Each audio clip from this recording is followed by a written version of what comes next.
So, there is this video on TikTok of a beanie-wearing gothic hipster, and in the subtitles of his video read, "If we are dating, then I own you." He then proceeds to spit like that frilled dinosaur from the first Jurassic Park. And it wasn't a little spittle either.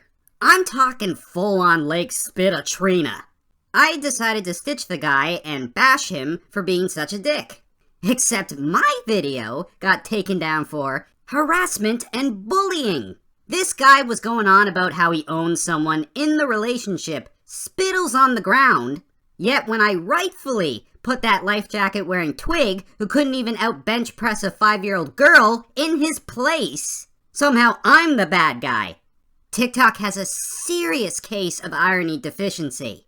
As for the person who reported me, I would love nothing more than to punch your overly sensitive pro-bully ass while wearing the right hand of doom. Don't you hate it when someone catches their partner playing slip and slide with another person? And the cheater says in response to being caught, "It's not what it looks like." Please, allow me. It's exactly what it looks like, you cheating ass cunt nugget.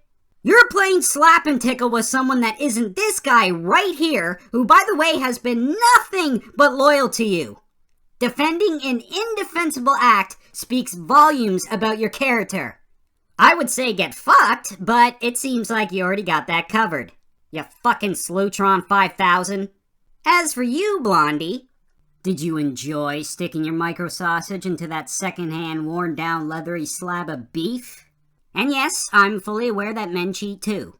Trust me guys, I hate a cheater with a Peter as much as I hate a deceiver with a beaver. Sir, can I take a Tinky Winky please? No, you may not. Well then, forgive me for having a bladder that fills up with piss just like everyone else. The way I see it, you have one of two options. Option 1, you let me go to the bathroom so I can unleash the golden floodgates there. Or, option 2, I take a wicked wizard all over your fucking desk. You may go to the bathroom. Yeah, that's what I thought. Bitch! When I first laid my eyes on you, that's when I knew I was in love. My love for you burns hotter than an STD. Dear Holy Mother of God. Cringe with a capital C. If a simp was honest, this is how the conversation would go down instead. When I first laid my eyes on you, that's when I knew I wanted to stick my dick in you. What? Here is one of the many problems I face as an adult. I always wash the 3 B's while I'm taking a shower. Back, butt crack, and ball sack. Yet despite the sheer dedication to making sure the Holy Trinity is clean, everything starts stinking again only an hour later. What the fuck, nature? What do you gotta be so goddamn cruel for? So, there has been a video on TikTok going around with a girl covered with acne who is way too close to the camera saying something to the effect of, "Me calling a white person a tub of mayonnaise and flower-looking ass is not racist. You have no right to judge people by their appearance when you look like a meat lover's pizza. Gotta pop 'em all. Pimple moan." Seriously, do you even know what a shower is? And why are you so close to the camera for? Geez, your poor phone is probably like, "Lady, you are all up in my personal space. And don't even get me started on that funky-ass breath. Smells like an unwiped butthole, which would make sense since all that comes out of your mouth is pure shit." I always troll my mom about Esther. For those of you that don't know, Esther the Wonder Pig is a famous 600-plus pound pig that lives on a farm in Ontario, Canada, with her 2 owners, who are a couple. Anyways, I remember saying one time, "Just imagine how much bacon you get from that pig." My dad then walks by and says, "Pork belly." My mom then says, "I hate you both." I've always hated the phrase, "Get off my dick." You know what I picture every time I hear that? Well, I'm not gonna show you, but the phrase is pretty self-explanatory. Remember the good old days when people used to say, "Get off my back"? Emotional Drifter remembers. Oh yes. I honestly wouldn't be surprised if they took it a step further by saying, "Get off my dick before you get pregnant." What in the Daisy Dukes bikinis on top is wrong with people these days? I hate it when people say, "It's not the size of the wand, it's the magic in it." You know who says that? People with small dicks. The only reason why itty-bitty dink-havers say that in the first place is to make themselves feel better. But guess what? Still doesn't change the fact that you have a millimeter baiter, now does it?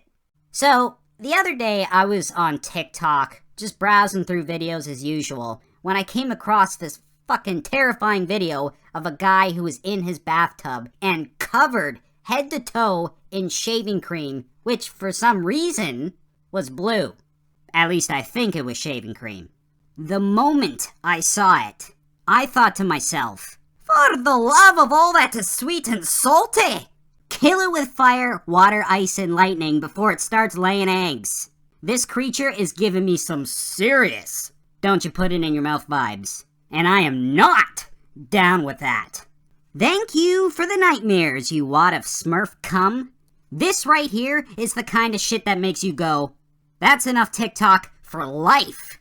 My older brother and I haven't seen my biological father for years and years due to him being a flaming bag of ignorant dog shit. He hasn't sent me or my brother so much as a birthday card in the mail for countless moons. Yet, he had enough money to buy a Nissan Skyline that is as pale as my complexion. In case you had your doubts about whether or not my dad is a cunt of the highest order, well now you fucking know.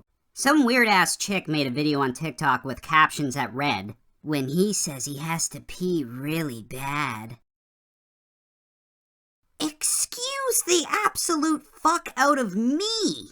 I know everyone has kinks, but this is not a kink. This is a fucking felony. Are you trying to be like Bear Most Definitely Not a Survivalist Grills? Hi, I'm Basic White Bitch, and today I'm gonna let my boyfriend piss into my mouth.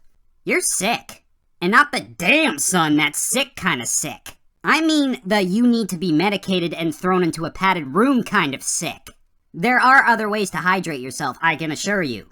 Also, pee is toxic like Britney Spears. Why is it that whenever you feel anxious and people notice something is off about you, they always feel the need to ask you 100 billion questions and then ultimately try to cheer you up? What's wrong? You okay? Are you depressed? Are you angry? Is it because I said you have enough rolls to open up your own bakery? Or is it because I farted in your cereal while you weren't looking? On second thought, forget that last part. Hey, I know what will cheer you up. Let's go to the park and poke that dead body we found with the stick again. So help me, Morgan Freeman, I will punch you in the man boob if you don't leave me alone. Alright, sorry. Bitch. Heaven is about to have a new occupant.